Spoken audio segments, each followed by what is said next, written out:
Hello दोस्तों, 9 बज चुके हैं और आज मैं बैठ गई हूँ पढ़ने के लिए। अपने गोल को सेट किया है और एक नया जुनून, एक नया जोश के साथ अपने सफलता की एक नई सीढ़ी की तरफ बढ़ चुकी हूँ। तो दोस्तों, आप लोग कमेंट में ज़रूर बताइएगा कि एक माँ होने का स्ट्रगल और एक हाउसवाइफ जो है वो कैसे मैनेज कर पाती हैं। मेरा तो अभी सिचुएशन वही चलता है कि कैसे मैं अपने गोल को सेट किया है उसको पूरा करूं और अपने बच्चे को संभालूं और घर का जो जिम्मेदारी है उसे मैं पूरा करूं। इस सब करते हुए भी मैं अपने गोल को, अपने सफलता की ओर कैसे बढ़ूं। ठीक है दोस्तों, तो चलिए आपको मैं इस वीडियो में बताती हूँ कि मैं अपना समय को कैसे मैनेज करती हूँ, क्योंकि मुझे ये सारे जिम्मेदारी करना पड़ता है। मैं एक माँ भी हूँ, मेरा एक बेटा है, तो मुझे उसे भी संभालना पड़ता है। दिन में टाइम नहीं मिलता है पढ़ने का, तो मैं जब भी पढ़ती हूँ रात में ही पढ़ती हूँ, क्योंकि रात में मेरा बेटा सो जाता है। अभी जो मैंने गोल को सेट किया है उस गोल की तरफ, उस गोल को पूरा करने की तरफ बढ़ रही हूँ। तो सबसे पहले मैं यहाँ पे मैथ को रिवीजन कर रही हूँ। सबसे पहले मैं जब भी पढ़ती हूँ पिछला पढ़ा हुआ मैं रिवीजन करती हूँ, उसके बाद ही कुछ नया आगे पढ़ती हूँ। दोस्तों, यहाँ पे मैंने मैथ को क्वेश्चन सॉल्व कर रही हूँ, जो मैंने पिछले समय में पीछे जो मैंने रिवीजन किया है रेखा कोण का, उससे रिलेटेड क्वेश्चन है यहाँ पे 25 से 30 में उसको सॉल्व करूँगी। ठीक है, उसके बाद फिर से यहाँ पे मैंने मैथ का नया टॉपिक यहाँ पे पढ़ना शुरू किया है। उसमें क्या है कि त्रिभुज के बारे में पढ़ रही हूँ कि त्रिभुज क्या होता है। ठीक है दोस्तों, तो आप सभी लोग अच्छे तरीके से जानते हैं कि त्रिभुज जो 3 आकृति से घिरा हुआ बंद आकृति होती है उसी को त्रिभुज बोलते हैं। त्रिभुज में 3 शीर्ष होते हैं, 3 भुजाएं होते हैं, 3 इनके आंतरिक कोण होते हैं और 3 जो है आंतरिक कोण का योग कितना होता है, 180 डिग्री होता है। ठीक है दोस्तों, इस प्रकार से।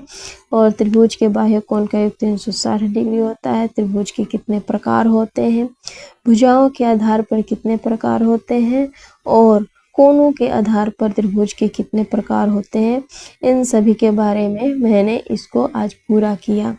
ठीक है दोस्तों, यहाँ पे मैंने सभी त्रिभुज के बारे में अच्छी तरीके से यहाँ पे पढ़ रही हूँ, क्योंकि फिर से मुझे जब इसके बारे में क्वेश्चन बनाना पड़े तो मैं उसे अच्छे तरीके से बना पाऊँ। तो दोस्तों, मैंने यहाँ लगभग सारे टॉपिक को पूरा कर लिया है त्रिभुज के बारे में।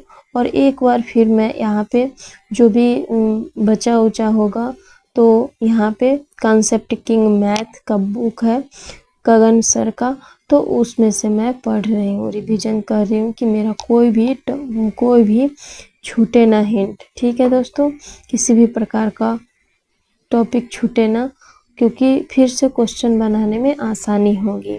तो चलिए दोस्तों, ये भी मेरा कंप्लीट हो चुका है और मैं अब थोड़ा क्वेश्चन बनाऊंगी। ठीक है दोस्तों, यहाँ पे फिर इसमें ट्रायंगल का जो एरिया है वो बहुत ही बड़ा है इसका सिलेबस, तो धीरे धीरे इसका पूरा करूँगी। और यहाँ पे मैं फिर से एक बार रिवीजन कर लेती हूँ, देख लेती हूँ। उसके बाद फिर यहाँ पे क्वेश्चन आ गया है तो मैं क्वेश्चन को बनाऊंगी।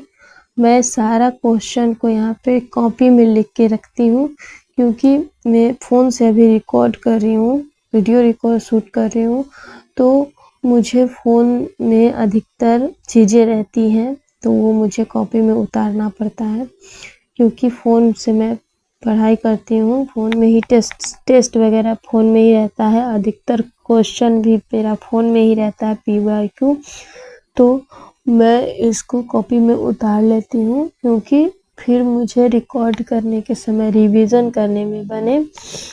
ठीक है, और अच्छे से मुझे वो चीज़ें याद रहें।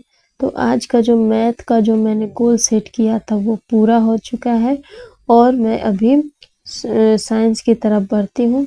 और साइंस में मैंने क्या क्या पढ़ा है, पिछले कक्षा में भी जो मैंने पढ़ा है उसको पूरा तो कर ही लिया है, उसको रिवीजन करूँगी थोड़ा सा, उसके बाद फिर से मैंने आगे नए टॉपिक की ओर बढ़ूँगी।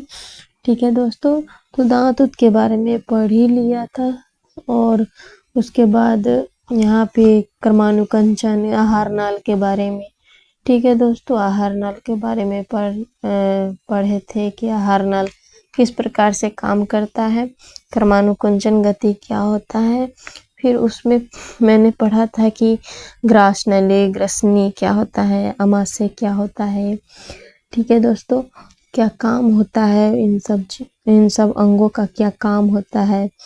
फिर आंत किस प्रकार से काम करता है, छोटी आंत, बड़ी आंत, ठीक है, ग्रहणी, इन सब चीज़ों में।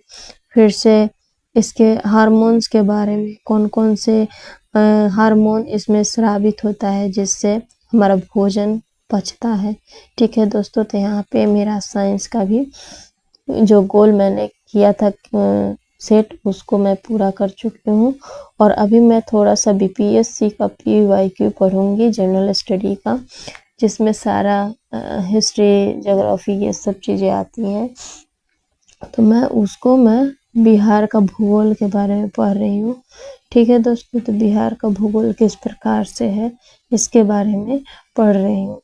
मैं ये सोचती हूँ कि अभी टीचर बनना इतना मुश्किल हो गया है, इतना कंपटीशन को बढ़ा दिया गया है और इतने सालों से वैकेंसी नहीं दे रही है, तो इसके वजह से बहुत ही टफ हो गया है। तो आई थिंक, मुझे लगता है कि यहाँ पे बीपीएससी कंडक्ट कराती है एग्ज़ाम, और उसी का पीवाईक्यू मैं यहाँ पे सॉल्व कर रही हूँ, ताकि किसी भी प्रकार से मेरा कोई भी क्वेश्चन ना छूटे। यहाँ पे बिहार का भूगोल मैं पढ़ रही हूँ और लगभग 25 से 30 क्वेश्चन यहाँ पे मैंने पीवाईक्यू को सॉल्व किया है और उसको मैं याद किया है।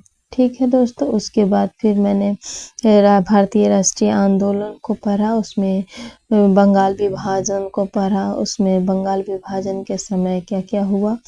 ठीक है, इन सब के बारे में पढ़ा और लगभग मेरा सारा गोल सेट हो गया।